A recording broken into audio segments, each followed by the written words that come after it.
ओडिशार एमिति एक ना जहाँ साधारण जनता हिरो बोली मानुथिले किंतु आज सेई ना को पुलिस क्रिमिनल प्रूव करू। रोस्टिंग करी बंधा हेले रोस्टर दीपक कैपिटल हॉस्पिटल रे शिशु मृत्यु घटना रे हॉस्पिटल रो सिक्योरिटी गार्ड को रोस्टिंग करी अशालीन भाषा कही वीडियो दीपक राता गोटे पटर देखा गले जो अन्याय अत्याचार घटुला से सब सामना को आने जो दीपक नायक जनसाधारण लोक मान मन दिखा अन्य पक्षे Bhubaneswar capital hospital security guard को अभद्र भाषा गाड़ी देथिबारु पुलिस ताको अरेस्ट करथिला।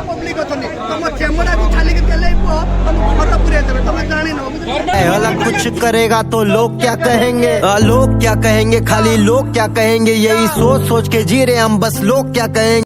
ए केस को क्लियरेंस रे बुझीबा एते भी सहज नुहे कारण पुलिस पूर्वरु ताको गोटे वर्ष पय भुवनेश्वर शहर रु बाहर कर देथिले। एबे भी पुलिस स्टेशन रे तार केस एबे भी बहुत मात्रा रजिस्टर अछि। तबे प्रश्न उठुची कोन दीपक नायक सत्तरे भूल थिला ना राजनीतिर चापरे ताकू ही केवल टार्गेट करा जायछि।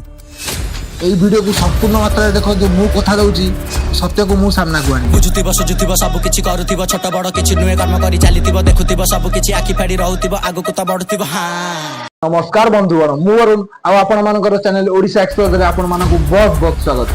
23 सेप्टेम्बर 2025 भुवनेश्वर कैपिटल हॉस्पिटल रे डॉक्टर मानक अबला जो गोटे शिशु रात 3टा रात बाहर के आसले पिला पुओ को मला बांती गला सोई पालानी ताको आनी के आसले 3टा रात आइलु आसला सिक्यूरिटी भाई सोइसंदी मैडम चैम्बर रे नाहंदी मैडम कोड घुंगडी छाडसंदी जेतला अपन सकाळ जानले कि देह खराब अछि सेतला एडमिट करिया पे कहले आमे कहिलु जे से कहले कि एडमिशन करिया को बेड खाली नाही दिही पर को खाली हेबे तले डिस्चार्ज हेबे तमे रहिबो मृत्यु पर हॉस्पिटल सामने बहुत मात्रा लोक भीड़ हो जाती आ रास्ता रोक कर आंदोलन करबा आरंभ कर दियंती। से मध्य दीपक नायक मध्य थिले जते जहाँ भी से जन समाजसेवी सेठी जाई कि सेटाकार किछि किछि वीडियो बनै कि कोन कोन असुविधा होतला हेटाकार वीडियो बनै कि आपण मानकु देखिबा को चेष्टा करूथिले।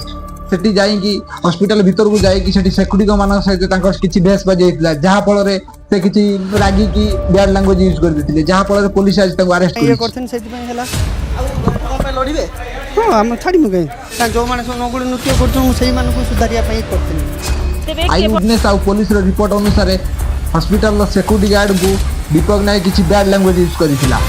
पुलिस एफआईआर यह भी लिखा जाए कि दीपक नायक आंदोलन को प्रोत्साहन देथिला आ सिक्यूरिटी गार्ड को खराब भाषा रे गाड़ी देथिला जोटा कि आईन पाके अपराध थिला।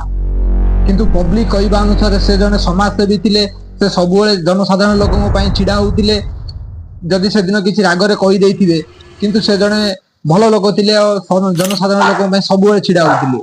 ताले प्रश्न होला दीपक नायक प्रतिवाद करिबारु ताको अरेस्ट करा गला कि ना सेई जन को ही टार्गेट करा जायथिला। आपण माने सुनिले बोधे आश्चर्य होई जिवे दीपक नायक रो मध्ये अतीत रे एमती किछि विवाद थिला जोथि पई कि पुलिस ताको भुवनेश्वर शहर रु गोटे वर्ष पई बाहर कर दिथिले।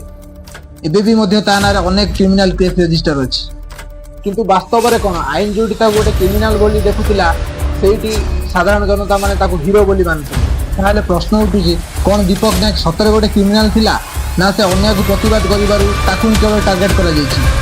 एक कथा को स्पष्ट करबा मो द्वारा संभव न काहेकि ना जोटी पुलिस रो डॉक्यूमेंट्स डिटेल्स क्रिमिनल रिकॉर्ड सत कहूछि अन्य पटरे साधारण जनता ताको हीरो बोली मानुछथि ताको सपोर्ट करूछथि। एई केसटी आउरी हमको इंटरेस्ट करि दैछि। ताहले आपण माने कोन भाबुछथि दीपक नायक ठीक थिला ना भूल? हां ठीक थिला कारण से साधारण लोकन पई सर्वदा छिडा होतिला कोनी भूल भी थिला कारण से हॉस्पिटल रो सिक्यूरिटी गार्ड को अभद्र भाषा रे गाड़ी देथिला। दीपक नायक बैड लैंग्वेज यूज करथिबारु ताको अरेस्ट करा गला किंतु साधारण लोकन मन रे एबे भी डाउट रहउची कोन पुलिस सतरे रिसर्च करी एक्शन नैछि ना एमिति राजनीतिर चापरे ताको ही केवल टार्गेट करा जाई ताको अरेस्ट करा जाईछि। एथर जजमेंट मु नुहे आपण माने करिबा उचित। आपण मानको मतामत कोन मते कमेंट माध्यम जणांतु आ वीडियोटी भल लागितिले वीडियोटी को लाइक शेयर आ कमेंट करबा को जमा भी भूलंतु नाही।